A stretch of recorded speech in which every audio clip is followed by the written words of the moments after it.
gracias de nuevo. Un placer estar con todos. Bienvenidos de nuevo a Digitales Summit 2025. Secretario de Estado, muchas gracias por acompañarnos. María, agradecimiento especial. Yo creo que ya son 17 años. Sí. El primer bachillerato ya lo has terminado. Estás ya casi en vacaciones. Hoy tienes un compromiso y no puedes acompañarnos en el Digital porque estás participando en el Campeonato de Debate de la Comunidad de Madrid. Ya has ganado varios campeonatos y es un placer tenerte con nosotros.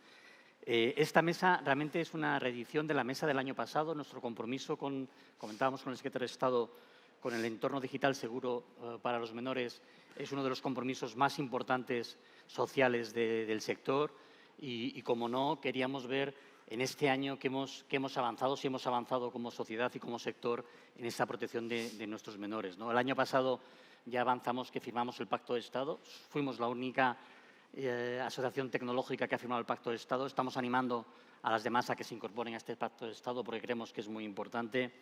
En el marco regulatorio entró en vigor la Ley de Servicios Digitales, que incorpora la defensa, la garantía de la seguridad de los menores en Internet, el uso de control parental. Tenemos hoy por aquí también a todo el equipo de la Comisión Nacional del Mercado de la Competencia que van a tener un papel muy importante en esa supervisión del cumplimiento de la ley de servicios digitales. Desde Digitales también hemos estado demandando diferentes medidas desde el sector, impulsándolas también en nuestras empresas, de incorporación de control parental, herramientas de verificación de edad, sobre todo acompañamiento de los padres, tutores, por supuesto también medidas de concienciación. Y llegados a este punto, queremos empezar este bloque, este debate, hablando de tres ámbitos, ¿no? ¿Cómo hemos avanzado? También me gustaría hablar un poquito de la participación de los jóvenes, que es también un compromiso y un reto que tiene el secretario de Estado, y también de la educación y la tecnología en las aulas. Pero por empezar por el secretario de Estado, Rubén, ¿nos podías contar los retos que te marcaste cuando llegaste al Ministerio y cómo han evolucionado en este par de años? Bueno, pues muchísimas gracias. Y creo que es un acierto y es una de las cuestiones que nosotros queríamos como Ministerio plantear como cuestión casi fundacional, pues que hablen los jóvenes, ¿no? Que hablen jóvenes, incluso que hablen en el ámbito digital los niños y las niñas, porque también tienen ese espacio, ¿no? Y creo que es importante darles la voz porque cuando se nos encarga la tarea titánica en esta legislatura, además de configurar un ministerio de estas características, creo que lo primero que fuimos capaces de mapear es que necesitábamos que la voz de los jóvenes fuera la voz prioritaria a la hora de abordar políticas públicas, ¿no? Y esto, aunque parece una cuestión común y siempre se dice el escenario de participación de los jóvenes, lo que hemos mapeado es que la mayor parte de políticas públicas que se han hecho en este país ha sido, primero, digamos, la elaboración de la política, la elaboración de las leyes, la elaboración de la normativa y luego, si tal, consultarlo al conjunto de los jóvenes, ¿no? Y creo que la fase es completamente diferente, ¿no? Tenemos que crear los marcos de participación juvenil, infanto-juvenil, y a partir de ahí desarrollar las políticas públicas, ¿no? Y eso es el debate que ha pasado en este país, ¿no? En este año creo que el sector tecnológico, obviamente el Gobierno, pero las comunidades autónomas, incluso los ayuntamientos, la administración pública en general, se ha dado cuenta que tenemos unos entornos digitales que interactúan con nuestros jóvenes y que necesitamos, primero, marcos regulatorios, porque es evidente, y esto es cierto que es una discusión seguramente entre administración, sector tecnológico, pero es evidente que la autorregulación solo no funcionaba y que el marco, el hecho de ya tener una ley en debate en el Congreso de los Diputados, pues ha acelerado determinadas autorregulaciones o corregulaciones del sector tecnológico. Y eso creo que es un avance muy importante, y cuando configuramos el Ministerio, pues hemos escuchado también a los jóvenes, ¿no? Yo siempre cuento la anécdota en el comité de personas expertas, ¿no? Estas 50 personas expertas que hemos seleccionado para acompañar en el diagnóstico de los entornos digitales, para acompañar al desarrollo normativo.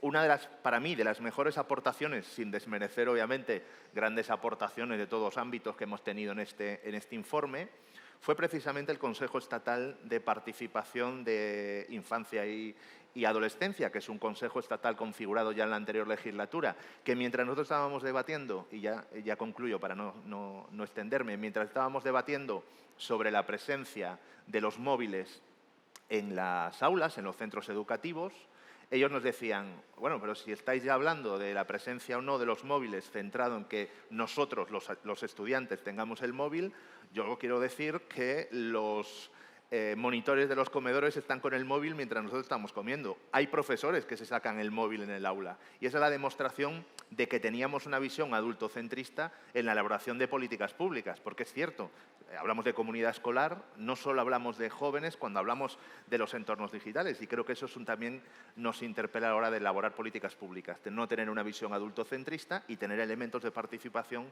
de los jóvenes en el diseño de políticas públicas. Muchas gracias, Rubén.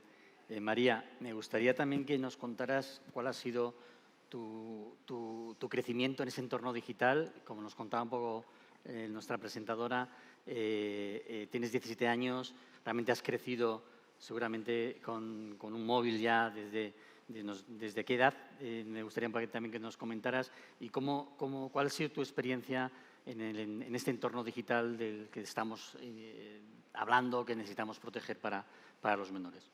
Bueno, lo primero, buenos días y muchas gracias por contar conmigo para esta mesa. Y yo quería mencionar que mi generación ha nacido y ha crecido en un desarrollo digital bastante amplio. Nosotros tenemos la digitalización en varios ámbitos y además diferentes digitalizaciones, tanto televisiones, tablets o móviles. Es que realmente podríamos decir que hemos nacido con un móvil en la mano. Yo, en mi caso personal, tuve mi primer móvil con 12 años. Yo salía sola a jugar con mis amigos en el pueblo y al final mis padres pues, querían tenerme ubicada y poder contactar conmigo si lo necesitaban o yo poder llamarles si necesitaba algo. Con 12 años, al final puede parecer que es una edad muy temprana para tener un móvil, pero realmente esto da una seguridad a nosotros mismos como jóvenes y a nuestros padres una tranquilidad, que al final es una suerte que, por ejemplo, no han tenido mis abuelos. Luego, bueno, eso sí, mi móvil yo no podía tener ningún tipo de redes sociales y tampoco podía hacerle mucho uso. Realmente poco más de cuando llamaba a mi madre. Años más tarde, pues tuve mi primera cuenta de redes sociales, con 14 años más o menos, pero mi madre tenía que tenerme vigilada y tenía que ver cada cosa que publicaba. Lo único que yo sí que he notado que ha tenido bastantes consecuencias en mi vida dentro del entorno digital es una aplicación que conocemos todos hoy en día, que es TikTok. Porque actualmente los jóvenes necesitamos estar constantemente estimulados. Realmente nuestro cerebro actualmente no conoce lo que es la palabra aburrimiento. Una palabra tan simple, los jóvenes no lo conocemos, aburrirse. Nuestro cerebro busca placeres instantáneos y TikTok se los da. TikTok es una aplicación que nos presenta temas de intereses, que no tiene ni un punto de partida ni un punto de final, y esto hace que queramos ver siempre el siguiente vídeo y el siguiente vídeo. Y una aplicación en la que querías pasar 5 minutos, acabes estando 2 horas. Además, esta duración pequeña de vídeos hace que el cerebro tenga estos placeres instantáneos y cortos. Y yo he notado sus consecuencias dentro de mi vida, sobre todo a la hora de concentrarme en los estudios. Al tener que estar constantemente estimulada y no estar centrada en algo más de 10 segundos, me cuesta más concentrarme a la hora de estudiar. Yo, cuando tengo exámenes, me elimino por completo mis redes sociales porque realmente no hemos tenido este conocimiento de saber utilizarlas. También lo he notado, por ejemplo, a la hora de dormir, porque estas redes sociales hacen que algo tan simple como es pensar, no lo hagamos, porque al no querer aburrirnos todo el tiempo, cada vez que estás sentado sin hacer nada, cogemos nuestro teléfono móvil, los jóvenes, y empezamos a hacer cualquier tipo de actividad. Por lo tanto, no conocemos esta palabra. Pero al final esto genera un dilema, porque está claro que no es que sea muy bueno que tengamos que estar siempre con las tecnologías para no aburrirnos, pero es que ¿hasta qué punto podemos culpar a los jóvenes de no querer aburrirse? Muchas gracias, María. Has tocado muchos temas muy interesantes que estaban en el Pacto de Estado, que demandamos el sector, la transparencia de los algoritmos, el uso excesivo de la tecnología, la concienciación también en los jóvenes, en la familia. Secretario, ¿qué medidas se han incorporado en la ley que esperemos que se apruebe en los próximos meses que den respuesta a esto que nos ha contado María? Bueno, yo como la parte más boomer, vamos a llamarle ese término, del Ministerio de Juventud, yo trabajo todos los días con gente que ha nacido a partir del año 2000, cosa que me parece cuando menos fascinante. Pero, ¿por qué? Porque hemos aprendido, creo que hay una generación que hemos aprendido a que el mundo digital ya forma parte de la realidad, efectivamente, del ocio, del día a día, de la interacción y sobre todo del desarrollo personal de nuestros jóvenes, ¿no? Nosotros somos un poco críticos con la cuestión de nativo digital. Es decir, es cierto que ya pues, hemos decidido colectivamente como sociedad, y aquí no nos podemos culpar ni los padres, ni los docentes, ni las administraciones, hemos decidido que nuestros menores pues, crezcan en edades muy tempranas interactuando ya en los entornos digitales, ¿no? Pero yo no creo que eso exima de determinadas cauciones que tenemos que poner en el proceso. Y me explico, todos somos nativos del parque automovilístico que tenemos en este país. Todos hemos nacido con vehículos, desde que somos muy bebés es nuestra movilidad, hemos ido en coche con nuestros padres, con nuestros familiares, y eso no exime de que para nosotros manejar esos vehículos tenemos que ir a una autoescuela, tenemos que leernos un código de circulación y tenemos que respetar una legislación, en este caso el código de circulación, ¿no? Esto es exactamente lo mismo y para mí es el factor absolutamente novedoso de lo que plantea no solo la Ley de Entornos Digitales, sino el propio hecho de que cuando se apruebe la ley se desarrollará una estrategia nacional de entornos digitales y a partir de ahí estableceremos una cuestión que es las competencias digitales desde el punto de vista de en qué momento puedes tú tener una serie de competencias, tener una serie de alertas, una serie de cauciones con las que tú puedes interactuar en un mundo digital que tiene muchos riesgos, que obviamente tiene muchas oportunidades, pero que tiene muchos riesgos que ya la sociedad, no solo española, esto es una cuestión de ámbito europeo ya. Ayer, precisamente, ayer volvíamos de París, de un encuentro de la Organización Mundial de la Salud, organizado también con el Gobierno de Francia, con el Ministerio de Sanidad francés, sobre una cuestión de salud mental y las estrategias interministeriales que tenemos que tener en materia de salud mental. Y el cómputo de los países que firmamos la declaración final, sabemos que la parte digital tiene un impacto muy alto en las cuestiones de salud mental de nuestros jóvenes. ¿Qué quiere hacer la ley? Pues obviamente la ley lo primero que quiere hacer es crear una regulación y unos marcos, y tenemos seguramente con el sector tecnológico, vamos a tener mucha discusión sobre el control parental por defecto en los dispositivos, sobre los canales de denuncia, sobre cuestiones que tienen que ver con el etiquetado de los productos que pueden facilitar la distribución de contenido digital, y ese debate es muy importante, ¿no? Pero ¿por qué para nosotros es importante que se apruebe la ley? Porque a partir de la aprobación de la ley tendremos una estrategia nacional, y la estrategia nacional es la que nos permite educar a los padres en que el aburrimiento precisamente de sus hijos es una parte esencial, aburrirse es una parte esencial del proceso educativo, que tenemos que tener muchas cauciones, ¿no? Antes se hablaba, por ejemplo, de las oportunidades que da el sector audiovisual, por ejemplo, la inteligencia artificial, pues por ejemplo, y es una cosa que estamos legislando también con la modificación del Estatuto del Artista, para que no haya niños muy pequeños en grabaciones de serie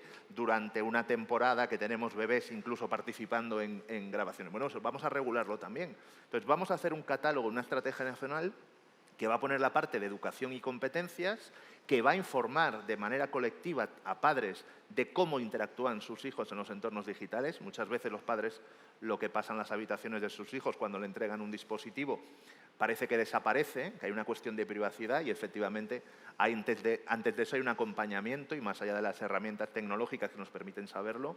Y creo que la estrategia nacional que marca la ley va a ser un diálogo muy fluido entre administraciones y entre sectores y entre los propios niños y niñas, adolescentes y los jóvenes, que nos va a dar pues también una posición como país en el marco europeo. Ya somos referenciales. Nuestra propuesta que ha elaborado de una manera magnífica el Ministerio de Transformación Digital ya pone encima de la mesa elementos de verificación de edad como una prueba piloto para el ámbito europeo. Nuestro anteproyecto también es un piloto para muchos países que nos han pedido este proyecto de ley que ya está en debate como elemento de transformación también para sus legislaciones, y creo que va en el buen sentido porque además establece diálogo y no establece jerarquías, sino que la estrategia nacional nos pone todos igual para elaborar luego políticas que lleguen a todos los ámbitos, también a los ámbitos obviamente empresariales. Muchas gracias, secretario. Realmente desde Digital estamos impulsando la ley y también apoyando un poco la estrategia nacional. Estamos deseando un poco que se apruebe.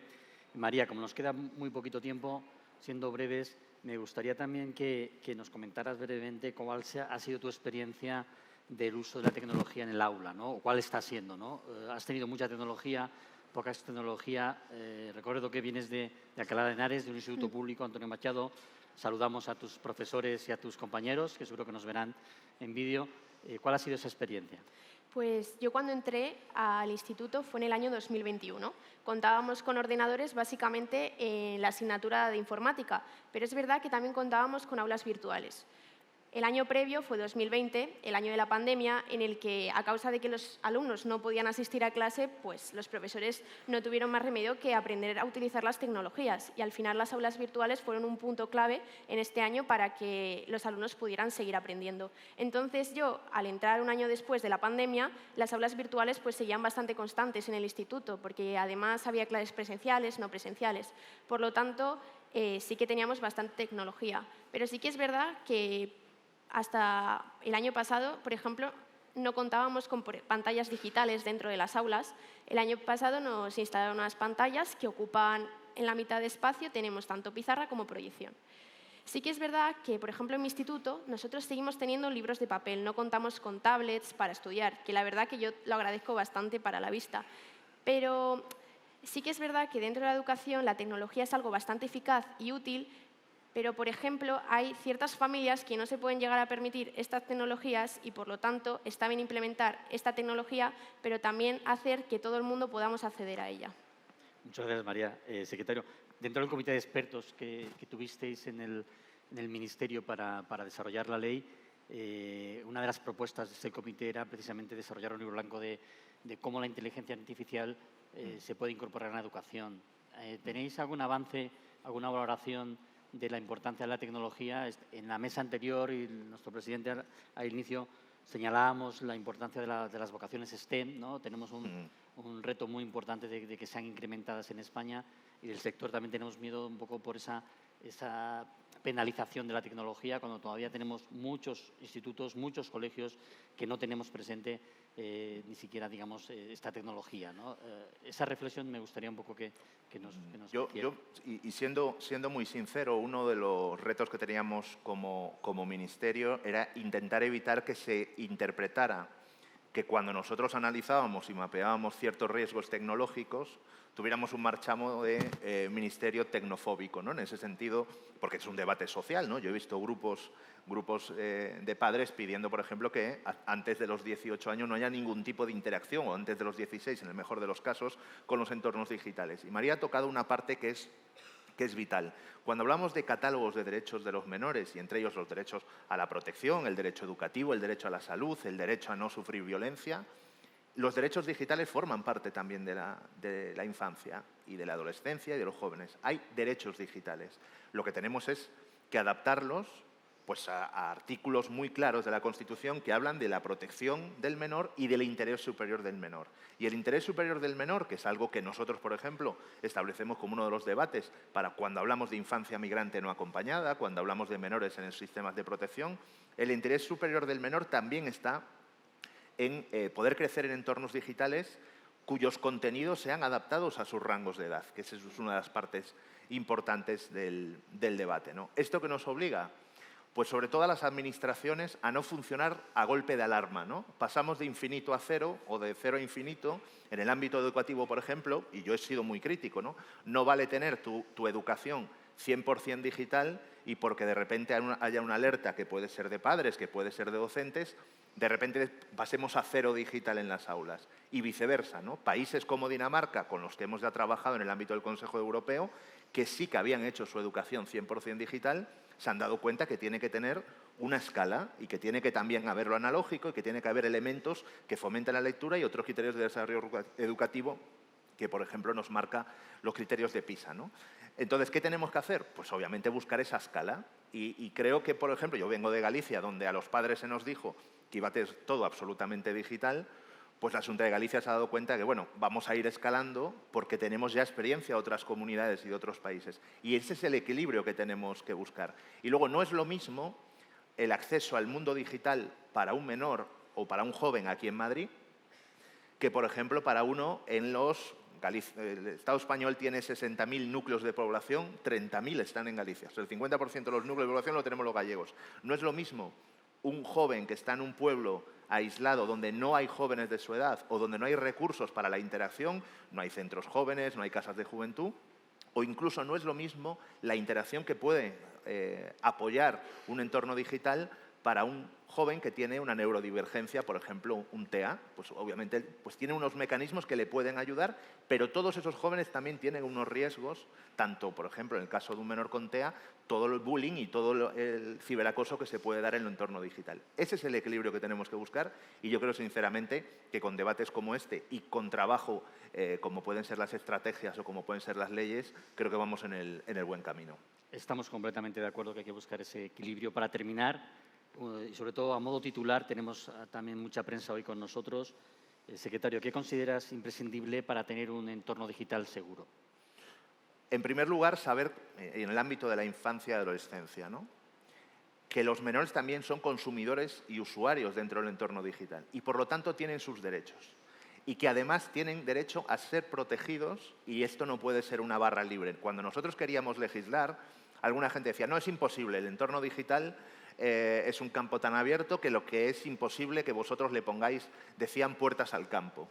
No, sí que hay que ponerle puertas al campo. Sí que hay que evitar que el acceso a una página pornográfica de un menor sea simplemente dándole un clic y diciendo que tiene 18 años. Sí que hay que identificar los contenidos para el nivel de edad de la gente que accede. Y yo sé que eso genera una serie de cambios, pero también digo, el hecho solo de haber planteado la ley, y obviamente en esta legislatura, pues tener una ley está muy bien, pero hay que aprobarla en un Congreso de los Diputados con una casuística muy difícil. Yo la misma semana que la ley se aprobaba en Consejo de Ministros, paseaba por una ciudad y veía los MUPIs, estos que se ponen en las paradas de autobuses, con algunos desarrolladores de redes sociales diciendo que iniciaban escuelas de padres, que iniciaban cuentas de adolescentes. Es decir, creo que el sector también necesitaba regularse a través de un mecanismo que fuera el desarrollo de una normativa legal. Y creo que eso son unas buenas prácticas que empresas tecnológicas han hecho, pero que no están extendidas al conjunto del sector. Y creo que es bueno que tengamos ese marco. Y creo que en el diálogo lo estamos construyendo de una manera muy fluida. También creo que es una apuesta estratégica de este Gobierno, expresada por el propio presidente al inicio de la legislatura, y creo que si conjugamos derechos y conjugamos interés superior del menor, vamos a hacer de España uno de los países más punteros en esta materia. Muchas gracias, secretario. Y María, terminamos contigo también la misma pregunta. ¿Qué consideras imprescindible para aumentar la seguridad del entorno digital? Y también, si quieres, ¿qué nos pedirías al sector tecnológico, a digitales? Y también, me permite un poco que pudieras hacer una pregunta al secretario de Estado desde tu juventud. ¿Cómo ves, digamos, esta conversación que hemos tenido hoy? Pues primero me gustaría que hubiera un entorno digital más seguro, como bien con leyes de protección más específicas, como mencionas, con la facilidad de burlar, que si, por ejemplo, una red social, la edad mínima son 13 años, sea tan fácil como poner que he nacido en otro año y poder acceder directamente. Además, también me gustaría una concienciación de la tecnología en su nivel más básico, porque sí que es verdad que siempre nos han dado charlas sobre el ciberbullying, sobre el acoso, pero no realmente de cómo utilizar la tecnología. Parecen problemas más pequeños, pero realmente son los más graves, porque conlleva las horas de uso o las adicciones. Y sobre todo también, por ejemplo, yo un punto muy importante que veo es la inteligencia artificial, que me parece una herramienta muy útil en la educación que no se lleva bien, porque nos lo venden como si fuera algo que utilizamos solo para copiar, pero realmente creo que la inteligencia artificial podría ayudarnos mucho a entender conceptos, ayudarnos a estudiar, y es un punto bastante importante que hay que meter en la educación. Muchas gracias, María. Muchas gracias, Rubén. Gracias. Con estas palabras terminamos esta mesa y seguimos con el debate tan apasionante en digitales. Muchas gracias. Gracias.